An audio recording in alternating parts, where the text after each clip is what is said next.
Welcome everyone. It's great to see people joining from all over the world.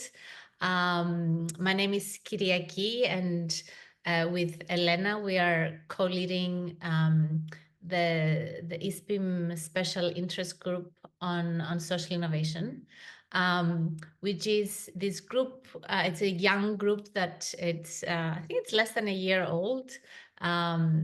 And the idea is to bring together people interested in innovation from all sorts of different disciplines and sectors, from academia, practitioners, to start thinking about how to tackle pressing societal challenges and to cultivate a community to think about social innovation more systematically and share knowledge and tools with each other. So next slide, please. And then one of the way we thought of doing that is with this kind of event, which we call Coffee for Thoughts, now realizing that coffee might not be the best thing for people to drink, or the preferable thing for people to drink when they have a little break from their routine.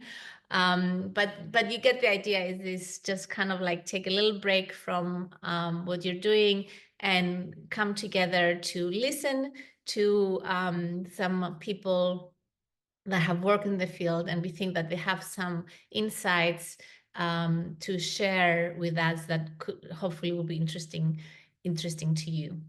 And without further ado, I'll pass it on to Elena, who will also then introduce the speaker. So it's a very short kind of gathering, so 45 minutes. So then yeah, let's just move on to give the floor to the speaker soon. Elena, you're muted. Sure. Yes. Sorry. So today our coffee or tea or whatever you prefer will be served not by one, but even two very nice speakers that we invited, and then will share with us their experience, their thoughts, and their viewpoints on the role of social incubators in fostering and in tailoring support for social innovation. So today we have with us Giuliano Sansone. He is assistant professor in management from University College Dublin. And then we will have also Marcin Bielicki. He is assistant professor in entrepreneurship from Poznan University of Economics and Business. And he's also acting as the innovation manager at the company Sense Consulting. So without any further hesitation, I will leave the screen to Giuliano for the first presentation. Okay, thank you so much. Hello, everybody. Buongiorno. So I'm sharing my screen. Okay. Can you see the presentation full screen? All good? Yes, very good. Giuliano. Okay, thank you so much. So today I will try to say just a few words about social incubator and corporate social incubator. Then, of course, if any one of you after, even after the discussion want to reach me by email, feel free to reach me. Okay, so first of all, even if I think all of us know quite well what is an incubator and accelerator, I just want to say a few words. So as a definition, let's say it's an organization that supports the process of creation and developing new innovative business through a range of services and resources that they can offer internally, but also, some services they can offer also with a network that they have. Of course, it's a generic term, it's an umbrella word. There are also other definition and other, especially if you're talking about Europe, there is the EUBIC. That is, I would say, the biggest certification that you can have in Europe, and is spread to different countries. So you can have a look. Also, the website is quite nice. It's open access. You can also see what are the different incubator or accelerator that they get this certification based on the ABN, that is the network of these different incubator in Europe. Then, of course, maybe some of you are familiar that there are some differences between incubator and accelerator. Here, I try to summarize, the biggest one, what they say, that especially, the direction of the support. Usually in the incubator is longer versus in the accelerator is shorter. Usually also the stage of the idea of the enterprise in the incubator can be very early stage versus in the accelerator usually is more advanced. The incubator doesn't work on a cohort base versus the accelerator usually work on this. The incubator usually don't ask equity versus the accelerator do. But anyway, let's say, especially for this presentation, I will use the incubator as a synonym for both incubator and accelerator, because, you know, also based on some analysis that I did over, I would say, 5 years on this kind of organization, there are some incubators that maybe they work they ask equity, they focus on, you know, advanced kind of ideas, versus there are some accelerators that they work very only with early stage and that is longer. So, you know, some of them, they decide how they want to, you know, operate, but at the end, what is important, that for me is the most important thing, is the object, right? So both of them, they want to support the creation, the development of new innovative business. Then they can do in different way. This is completely fine. So I would say for this presentation, when I talk about social incubator and corporate social incubator, I will also refer to the social accelerator and corporate social accelerator. So go more in detail on what I want to say to you about today regarding the social incubator and the corporate social incubator. There are, of course, different typologies of incubator. I would say the biggest one are these four. So university incubator, incubator that are specialized in one or a few sectors, the corporate incubator, and the virtual incubator. So today I will focus only on the typology 2 and 3. So talking about the incubator that are specialized in one or a very few sector. So there are some of these incubators that they say, okay, let's focus on one sector or a really few sectors. So for instance, also NASA has one of that in space economy, of course. There are recently, based on the boom of blockchain technology, also some incubator that they focus on supporting startup focus on blockchain technology. Then we have what I want to say to you today, a few information, the social incubator. So these are incubators that they are specialized on the social innovation sector, so social entrepreneurship, social innovation. The definition that I use in the paper that I want to say to you a few words about, that of course you can find online, but again, if you don't find, just email me, I will be happy to share with you. In a more, let's say, quantitative way, we define a social incubator that is an incubator that supports more of 50% of the total startup that they have internally that they are supporting need to be, you know, startup focused to have a social on environmental impact. What I think on, you know, this kind of startup or organization that they have a significant social impact, these are organizations that usually are also defined by literature by hybrid organization. So these are startup organization that they want to have both profit as well as social positive return. So it can be, of course, when I say social, I also include environmental, of course.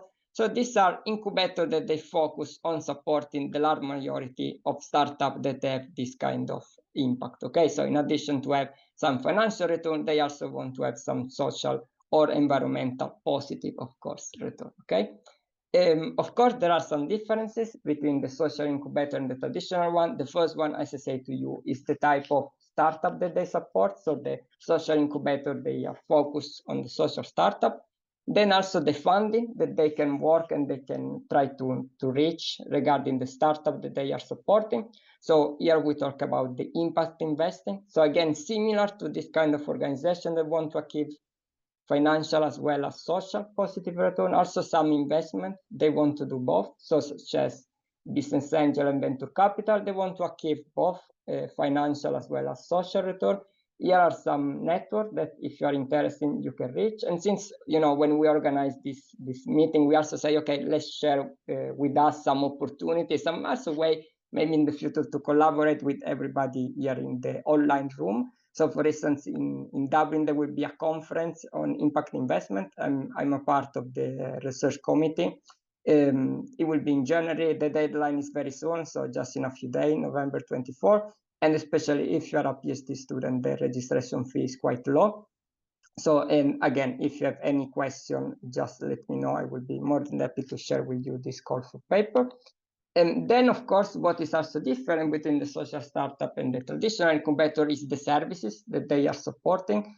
As you can see in this figure, that is really copy-paste for the paper that I mentioned to you before, that we wrote in Technology Forecasting Social Change. As you can see, the social incubator, they focus more on, you know, supporting, and they have this kind of services regarding business ethics, CSR, social impact measurement, and so on. Okay, so here you can see that we divide, it was based on the Italian ecosystem. So we divide the social incubator versus the mixed one. That can be some incubator that they support some social enterprise, but no more than 50%, versus the business incubator, they don't support this kind of organization that want to have both social and financial positive return. Okay, again, of course, this is just a screenshot for the paper, but you can find more information about all the services and all the information that. And finally, what we found in the paper that I think is very interesting, as I say to you, this social enterprise, the social startup, they want to have both financial as well as social positive return.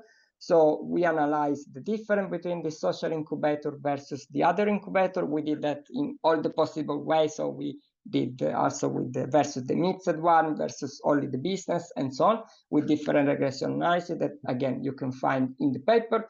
And we discovered that the social incubator do not underperform the traditional one. So we measured the revenues growth and the employment growth of the startups supported by the social incubator versus the traditional one.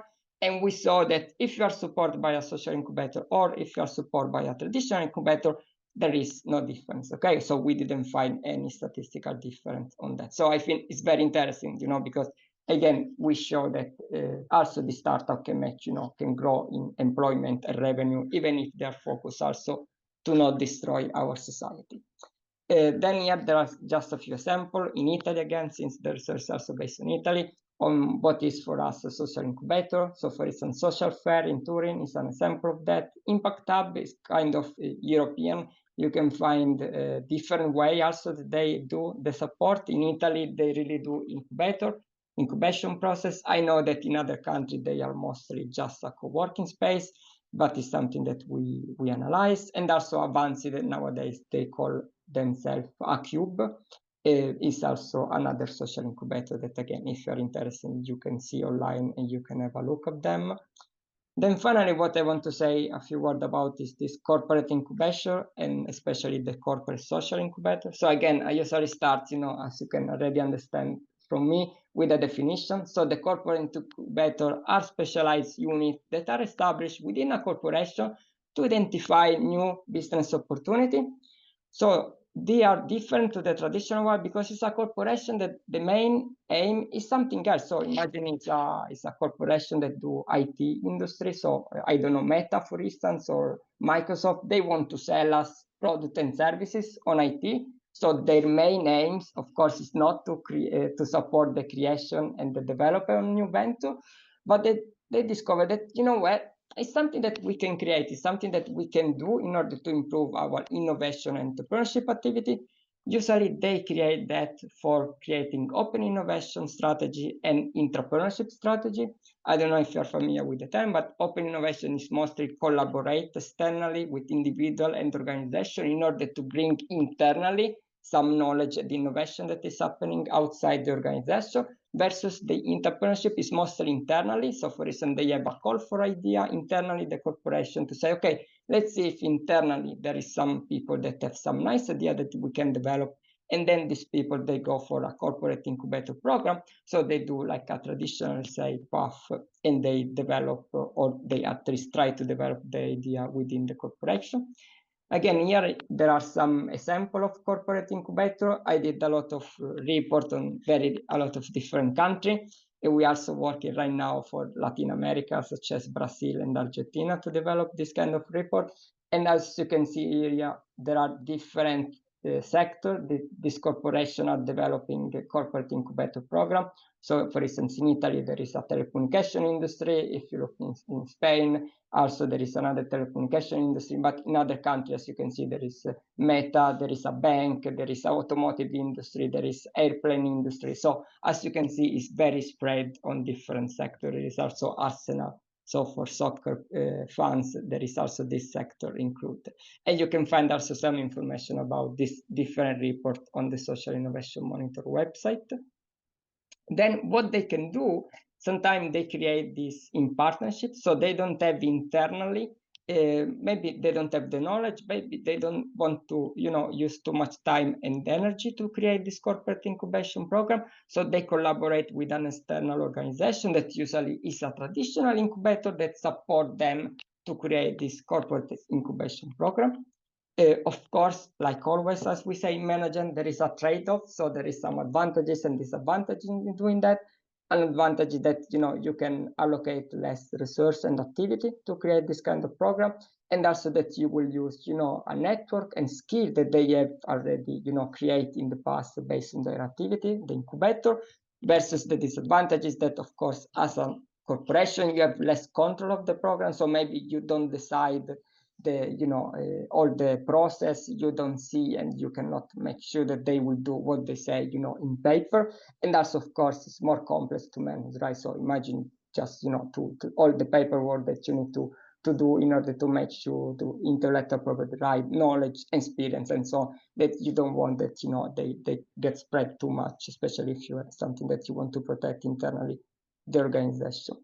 Yeah, there are some example of incubator that they are specialized on this kind of developing corporate incubator programs. So there's Plug and Play, LMARS, and Techstar that are very specialized on this kind of activity. Then finally, what I want to say a few words is this corporate social incubator. So it's, let's say, a subsector of this corporate incubator. So as you know, nowadays, there is a lot of interest and push also for big corporations to do something on social innovation for our society, such as SDGs, ESG, circular economy, respond to climate change, and so on. So some of them, they decide to create this corporate social incubator in order to do some activity on this regard, or at least to try to understand what they can do for that. And it is a part of a bigger grant that we recently got from the College of Business here in UCD with other colleagues such as Luca, Davide, Melissa, and Paolo from different universities. So what they are is very similar to the corporate ones, but again, they are focusing on social innovation and social entrepreneurship. So they collaborate externally. For instance, if you think about the open innovation, they want to try to have some knowledge and experience regarding startup individual that they have knowledge to create something that regards social innovation, social entrepreneurship, as well as internally, if they want to create this entrepreneurship, they want to create this entrepreneurship program that is mostly regarding social innovation and social entrepreneurship. So they focus on these two main topics. And again, here there are just a few examples that I want to share to you. The one is a bank that is PNB Paribas, that they create this positive impact business accelerator. So as you can see from the name, they decide to call it accelerator program. And it's interesting also BCG, they call it social impact accelerator. So as you can see, two completely different sectors. So one is a bank, the other one is a consulting company. Just to show to you that what I say here is not just theory, as we say in research, but it's something that is happening in practice. And they do different activities. What we are trying to do with our research right now is to understand, okay, it's just some marketing activity. So they just want to say that they are doing some activity, or is really something that they are doing? How does it work? What are the challenges, and how they are trying to overcome some challenges that they are facing in order to develop this kind of program that they are focused on. Okay, so this was for me. I know that the Q&A will be at the end, so sorry for the slide if I put the Q&A question right now, but I know that at the end there will be space for that. So yeah, that's it from my side. Thank you so much, Giuliano. So yeah, as Giuliano mentioned, that we're going to have some time in the end, but please keep putting your questions on the chat. Maybe Giuliano can think about them while Marcin is giving his presentation.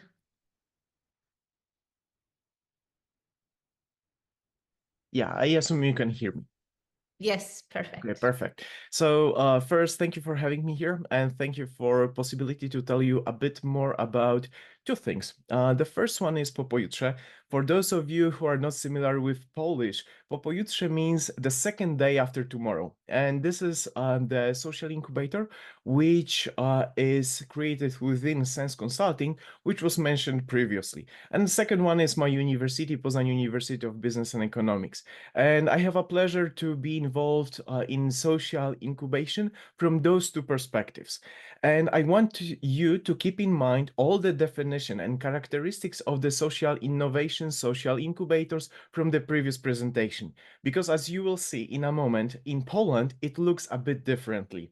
And it looks differently because once upon a time, a few years back, our government decided that they want to solve some challenges in our society. And they created some number of programs. It was over 8 years ago.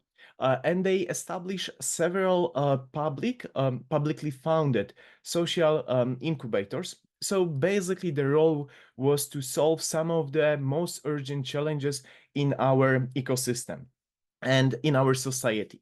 Right now, we have several the most important challenges, I mean group of challenges. The first one is education and everything related to how we can keep up with the whole revolution related to knowledge creation, how we can improve education both in terms of formal and informal education on every stage. Then the second group of challenges are related to job market. But for those of you who are not really familiar with Polish economy, we basically don't really have unemployment. Like in my region is below 2%. So what kind of problems we have in terms of job market? For example, we have some people who are struggling with AI. I mean, AI probably will take a lot of jobs which we have right now.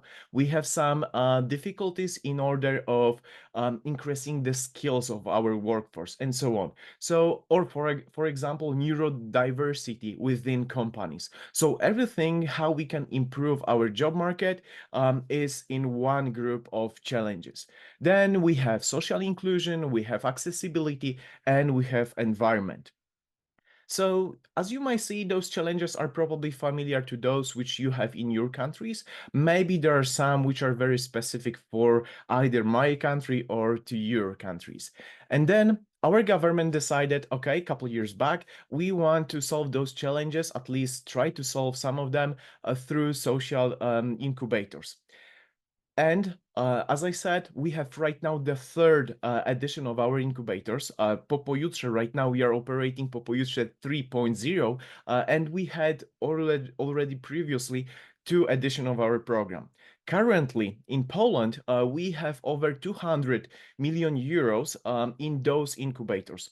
And we have 7 social incubators, and each of those incubators is dedicated to one or to one of those areas. For example, Popojutrze, we are the only one in Poland in education. So we help people to solve some of the challenges in education. But we have same principle for all those incubators, but different approaches. And this is the first moment when I want you to especially pay your attention, because you will see some differences. And those definitions which our government used to call social incubation, social innovators, and so on are a bit different than the one you will see in literature. So, for example, in our case, in some of the incubators, we work using cohorts. You could hear previously that basically incubators, they don't use cohorts. In Poland, we do. And in Poland, the whole process of incubation is also a bit different, because our scope is not so much about creating startups, helping startups, and so on, but we focus mostly on innovations and given project. So we care more about the project itself and the product or service which will be created later than the company itself. So in that way, our focus is a bit different. And in some incubators, within those 7 even, we have different approaches. Some of them, they work very individually with their tenants. So they have meetings, they have workshops one-to-one, and so on. other ones, like Popojutrze, it looks more like an accelerator, I would say. We have our cohorts, they go through very intensive program of learning how to create social innovations in the field of education, but I will tell a bit more about it later. Then another difference is we also use different schemes. For example, in some of the programs, we use scholarships. This is just for formal reason. In other ones, you apply for a grant. Then another, probably the first opportunity for you, where you can actually get data from Polish ecosystem and to what kind of research I would like to invite you to. So, for example, the first and I think really good source of your data could be interviews, and it can be on many levels. Interviews with tutors, interviews with innovation managers, interviews with our innovators and different type of innovators. I'm going to talk a bit more later about them, how they differentiate. Then about we can also use our users, which are usually people with one of or sometimes even more challenges. So, for example, disabled people, and we can also interview them in just to understand more about our ecosystem. Then another sources and another opportunities. All those incubators, which I mentioned previously, those 7, they are already on the market for at least 8 years. They already have data from their previous editions and their previous programs, but right now we are in a very specific moment because we are just started. Actually, tomorrow we have our first workshop in Popojutrze in our new cohort. So this is a perfect moment to follow the whole process from the very beginning, from the problem until the end of the process when we have innovation on the market. And we will have, at least in Popojutrze, 3 cohorts. So there's a plenty of opportunities for us to explore every single aspect of our operations.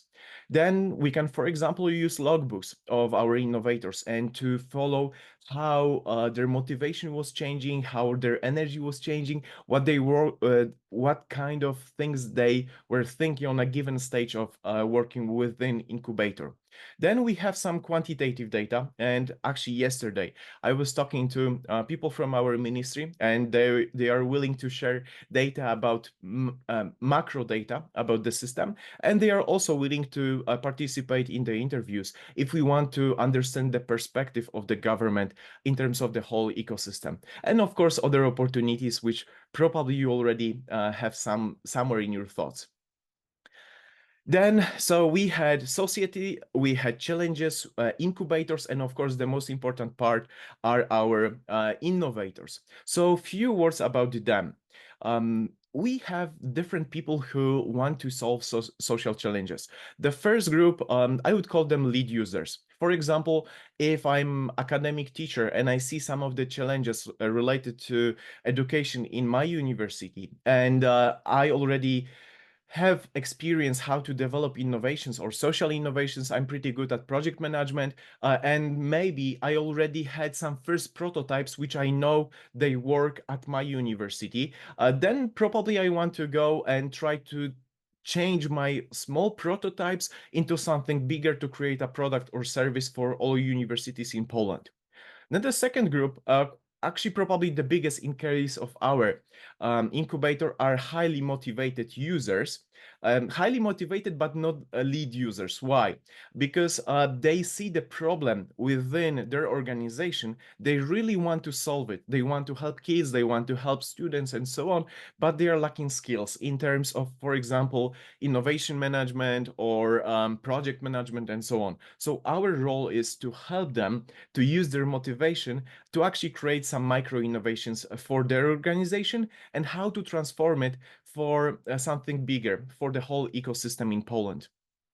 Then the third group, are highly motivated professionals. Just imagine we can have game designers. Game designers, they don't see really the problem within their industry, but they already have a lot of experience from their industry, but they see problems, for example, in our education. So they want to use their skills, their knowledge, but they are lacking some insights from the education.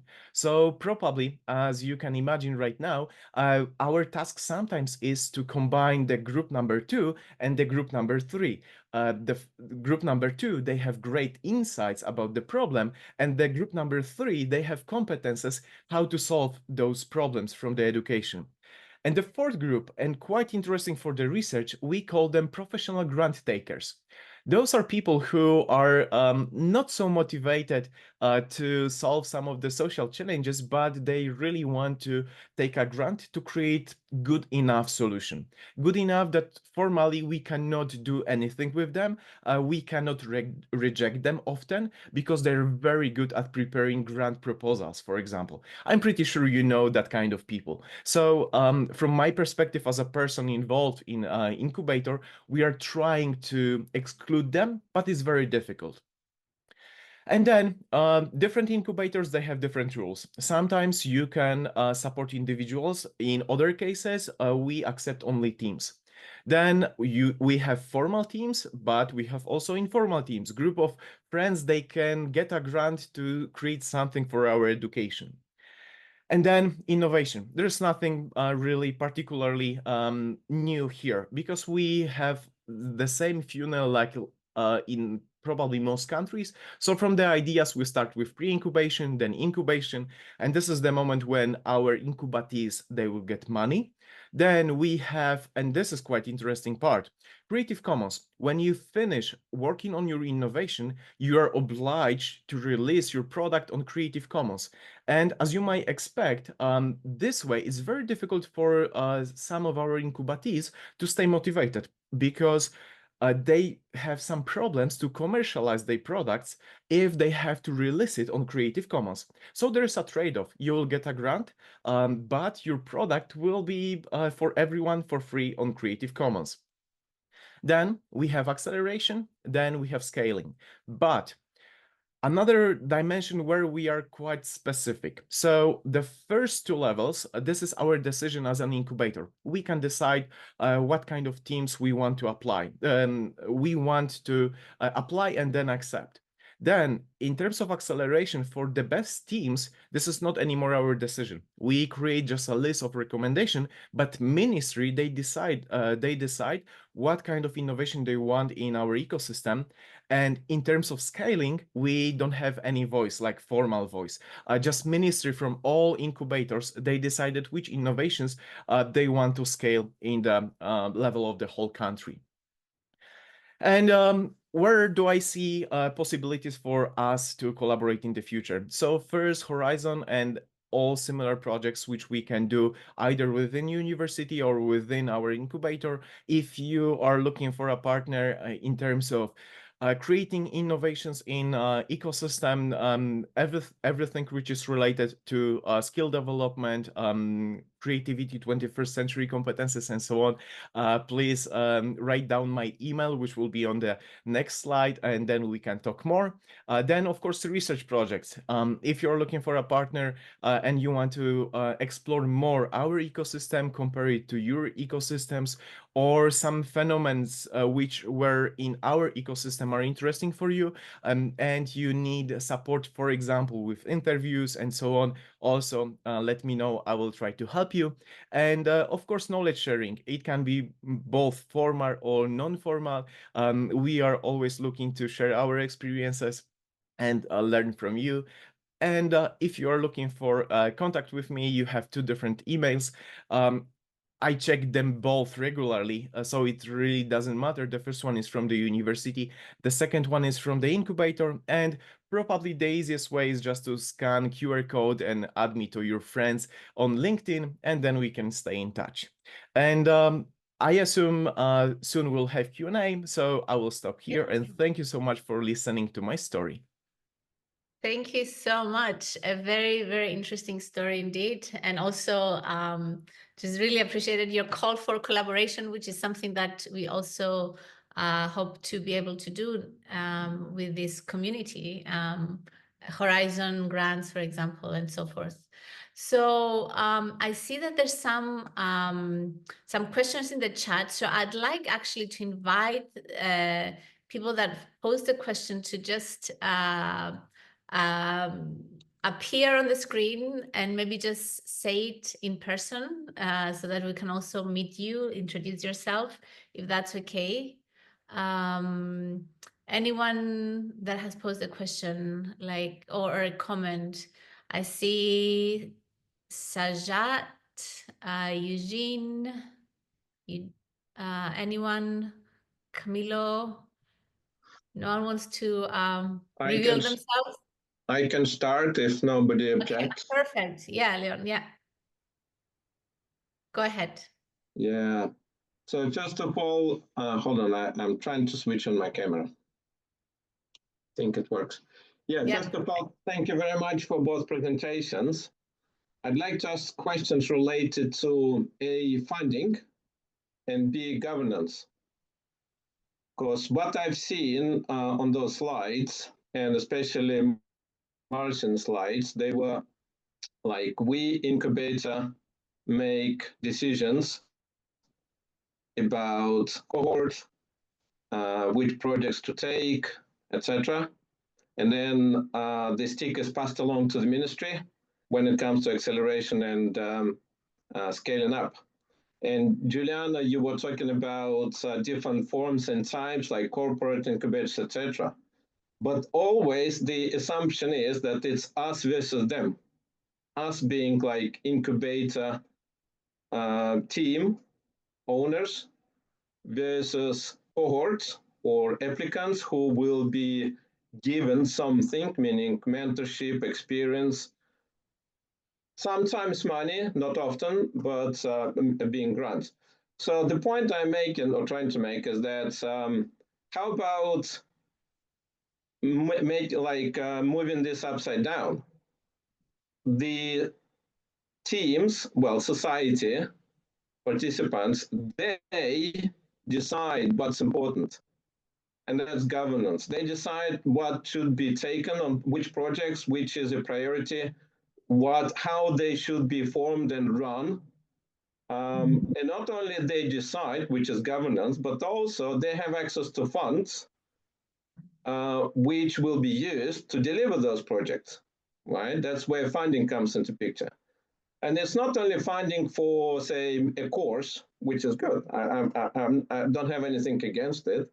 But funding, for example, 100,000, 500,000 euros to build, I don't know, a micro farm or whatever, or a nano satellite.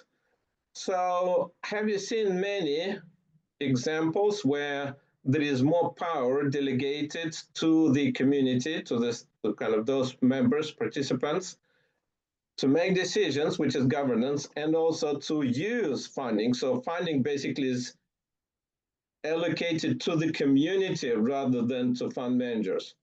I don't know if I explained myself well enough. I run similar projects, but I would like to hear your experience as well. Thank you, Leon. While I think your Giuliano is responding to this, maybe I'll ask Marcin to kind of review the questions that have been posed and maybe respond to them very quickly. And Giuliano, after the response to Leon, if you want to touch on any other comments, because I see we're running out of time. So yeah, sure. So Leon, very good question. I think is really interesting, as you say, ups and down to put the teams also they have some decision making. There are some incubators then in the committee when they make the decision to understand and to decide what are the startups that they want to support, what kind of stuff, the support that they want to have and so on. They have some, entrepreneur that they are working then, not only, past entrepreneur, also people, as you say, that right now they are doing startup. So they have a better understanding what is happening in the society and so on. So I think it's really depend on the incubator. And I'm not familiar, of course, from the government in other country, but like in Ireland also they talk a lot. There is Enterprise Ireland that is a public, so it's government-based VC fund, and is one of the most active in Europe. So it's also very active VC fund.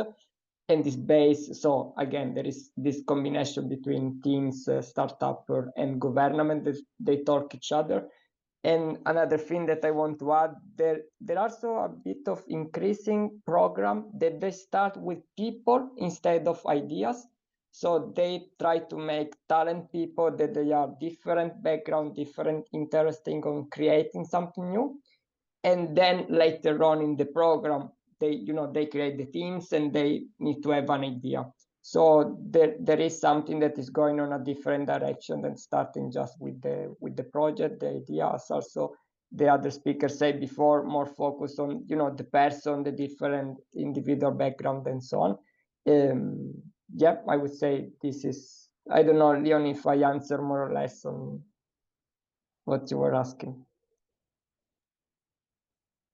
Yeah. Well, I would Yeah. invite you to continue this conversation. Maybe if things are not answered, Yeah. give a chance briefly to now maybe Marcin to tackle anything from the questions, and then I think I'll pass the floor then to Elena for the future discussions and conversations. So basically in chat there are some invitations to connection. I already accepted your invitation, and I hope later we can discuss more. But I will just add one more thing to actually this question. On our level we are trying to do similar things. Like for example, you said Giuliano that starting from people, we have like edu camps. This is like hackathon, but we are gathering those people, talented people, and they are provided with the challenges from the society, but those challenges are not selected by the government. Of course, we are working within education because it was our field, but later we invite people from different organizations, including, for example, the boards of teenagers in Poland, and we are actually investigating from the bottom what kind of challenges they have, and we try to gather them together and then give them to talented people, and then we work with them to have some pool of projects which we can later support from that bottom-up approach. Where we are struggling a lot right now is the other end of the project. So when we already have created projects, and that's very interesting part what you said, how we can give more decision to people. We have some pool of innovations and let society decide which one they want to use, and then government will support, of course, different way of diffusing that kind of innovations, but just allow people to select what they actually need from the whole pool of innovations. But it means that we have to work a bit more on some awareness that kind of projects are there and they can use them. So I will just add that part to your question and comment. Hopefully we'll be able to work later more about the challenge in our system. Great, thank you.